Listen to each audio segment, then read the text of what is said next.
Assalamualaikum warahmatullahi wabarakatuh. Jadi berubah.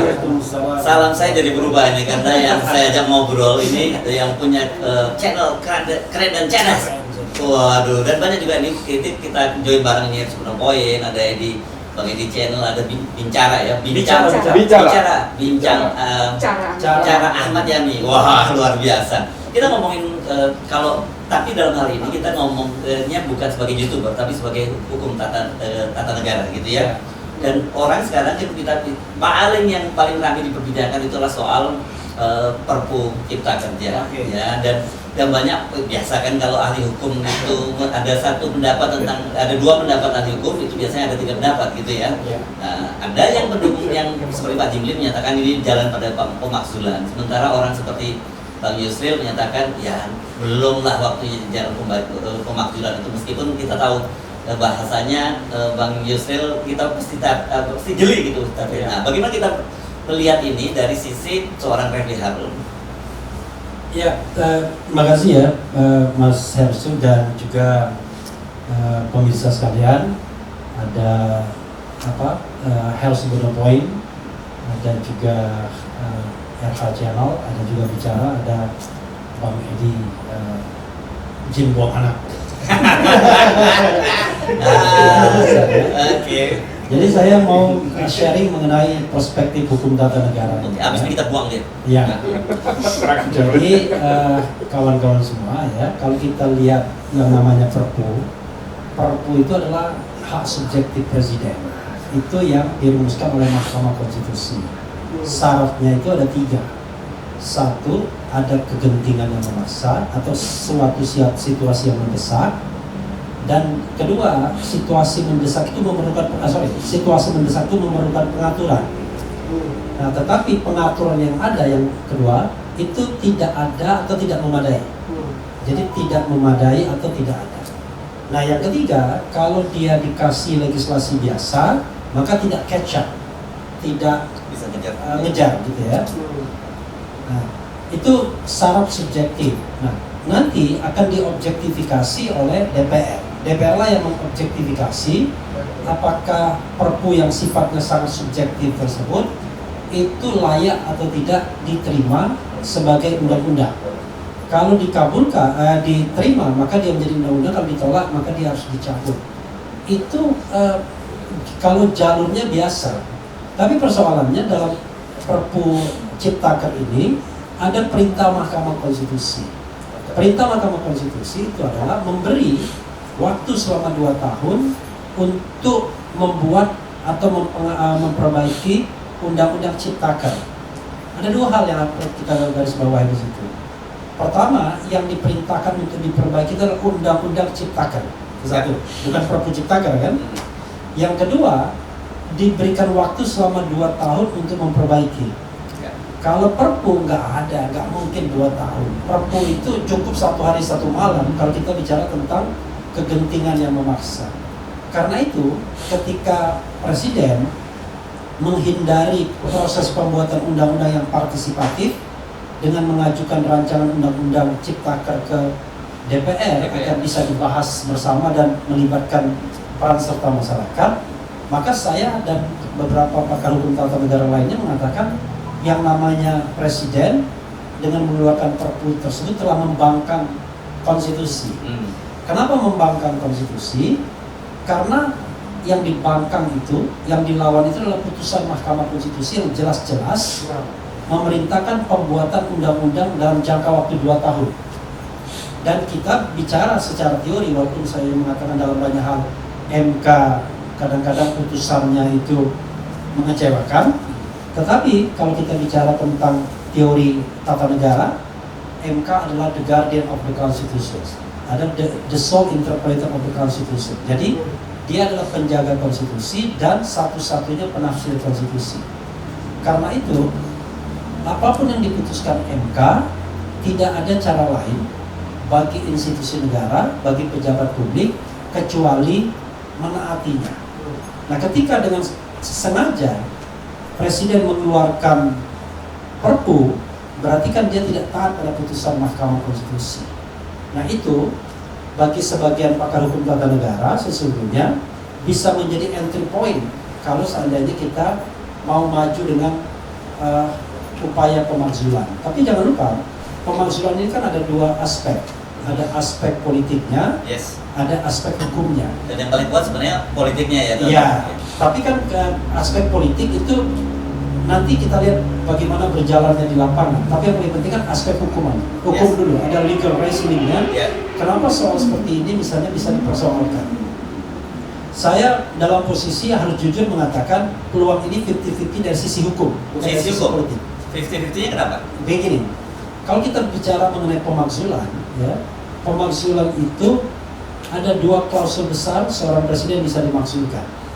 Satu, dia melakukan pelanggaran atau pelanggaran hukum berupa pengkhianatan terhadap negara, kemudian tindak pidana suap, korupsi, atau tindak pidana berat lainnya. Oke, mengeluarkan perpu apakah masuk ranah pelanggaran atau tindak pidana berat? Saya kira tidak, karena ini urusan hukum tata negara. Tapi jangan lupa, di situ ada atau melakukan perbuatan tercela. Nah, perbuatan tercela itu kalau dulu merefer pada perbuatan-perbuatan yang dianggap tidak bisa diterima masyarakat. Misalnya judi, berzina, mabuk-mabukan. Tetapi tidak ada tafsir yang fix mengenai apa itu perbuatan tercela. Nah, pembangkangan tadi yang Anda sebut itu masuk di mana? Nah, itulah saya mau katakan, karena tidak ada fix terhadap makna perbuatan tercela, maka itu open to interpretation, ya kan? Jadi orang bisa menafsirkan bahwa membangkang terhadap konstitusi adalah perbuatan tercela. Kenapa? Karena melanggar yang namanya public ethic, governance ethic, etika berpemerintahan. Artinya kalau orang melanggar etika berpemerintahan kan berarti melakukan perbuatan tercela. Nah, persoalannya adalah kenapa saya katakan 50-50, kita bicara tentang gradasi. Ya. Kalau kita bicara tentang konsep check and balances misalnya, apa yang dilakukan presiden ini sebenarnya kan masih bisa dikoreksi oleh DPR. Ya. Artinya Undang-undang itu harus setuju, perpu Iya. itu harus setuju Iya. oleh DPR kan gitu ya. jadi bisa dikoreksi oleh DPR dan bisa juga dibatalkan oleh Mahkamah Konstitusi. Makanya saya katakan 50-50. Beda kalau dia mengeluarkan misalnya dekret presiden. Dekret presiden kembali pada misalnya Undang-Undang Dasar 1945, maka teorinya teori post factum. Kalau berhasil dapat dukungan akan menjadi new legal order, Ya. menjadi tata hukum yang baru. Ya. Kalau tidak berhasil, pemerintahan jatuh. Ketika Gus Dur misalnya mengeluarkan dekret untuk membubarkan DPR, tidak dapat dukungan. Oke. Tapi Presiden Bung Karno Ya. mendapatkan dukungan pada tanggal 5 Juli 1959. Jadi dalam konteks ini kan kita harus fair juga. Ya, ya. Jadi saya melihat justru sekarang kita tekan DPR untuk menolak perpu ini. Kita tekan DPR untuk menolak perpu ini.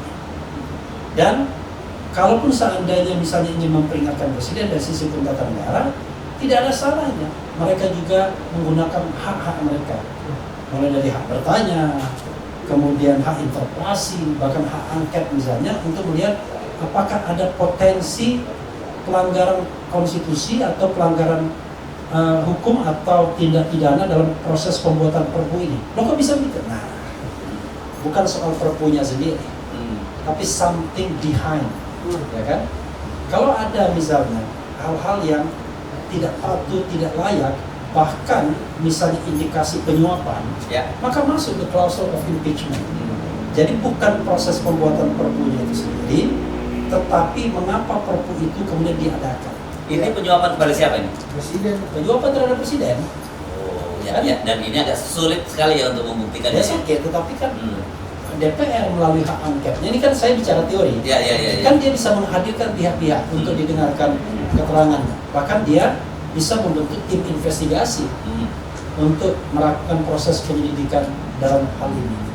Sebenarnya kalau kita bicara mengenai transaksi gelap, ya kan, itu kan sudah rahasia umum. Ya. Hanya persoalannya adalah kita tidak biasa dengan tradisi yang namanya independent attorney. Jadi jaksa independen untuk melakukan proses misalnya penyelidikan dulu terhadap dugaan-dugaan ada praktik-praktik ilegal dalam keputusan-keputusan negara yang dikeluarkan presiden. Misalnya seperti skandal Watergate dulu contohnya ya. Jadi sebenarnya kalau kita bicara mengenai hukum tata negara, kita nggak bisa bicara 1 tambah 1 2, 2 tambah 2 4. Nanti anggota DPR kan bilang, wah nggak bisa dong, perpu kan masih ada kami sebagai check and balances. Masih ada kami yang bisa ngecek itu, kami yang bisa mengobjektifikasi, iya. Tetapi kalau misalnya ditemukan fakta bahwa penerbitan perpu ini itu merupakan sebuah konspirasi yang melanggar konstitusi, melanggar hukum, bahkan tindak pidana, maka alasan itulah yang bisa dibawa kepada DPR untuk menggunakan hak angket dan hak menyatakan pendapatnya sampai kemudian diinisialkan impeachment, proses impeachment kepada Mahkamah Konstitusi. Oke. Anda tadi menyebut kalau dari sisi hukum itu 50-50. Iya. Kalau dari sisi politik berapa skor? 50-50 juga, tapi 90-10. Gimana? Yang 90 yang mana, 10 yang mana? 80-20. 80-20. Bahkan 90-10 ya. Ya, jadi komposisi di DPR ya. ya. Kita tahu kan dari 81,9 mereka punya kuasa. Jadi dengan komposisi DPR saat ini di mana partai oposisi kurang kekuatannya 20%. Kalau 20% kan selesai. Ya. Permainannya, tapi sekarang karena kurang dari 12%, makanya perlu 3 partai kan untuk oposisi bisa mengajukan calon. Ya. Karena itu secara teoritis menurut saya susah akan menggelinding. Kecuali tadi ada skandal yang begitu besar yang akan memancing kemarahan masyarakat dan itu tidak bisa kita perkirakan. Misalnya apa? Misalnya? Kenapa? Misalnya apa? Sangat besar. Misal ya, ternyata misalnya isu begini, isu tentang menjual negara misalnya, ya kan? Misalnya tiba-tiba ternyata ada hubungan-hubungan khusus misalnya dengan negara lain, Ya. ada kontrak-kontrak tertentu di mana justru untuk mempengaruhi kekuasaan di sini. Kan isu seperti itu ada juga. Tiba-tiba munculkan kemarahan masyarakat.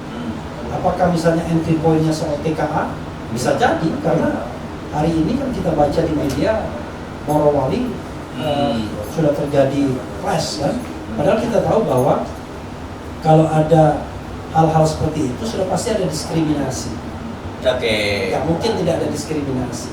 Nah sekarang pertanyaannya adalah begitu ada clash seperti itu, kira-kira negara akan bersikap objektif nggak untuk melakukan investigasi? Oke. Nah, karena Anda menyinggung soal Morowali ya. Iya. Justru saya malah khawatir ini akan digunakan oleh pemerintah untuk mendapatkan justifikasi memang negara dalam kondisi sudah genting gitu dan memunculkan perpu lain.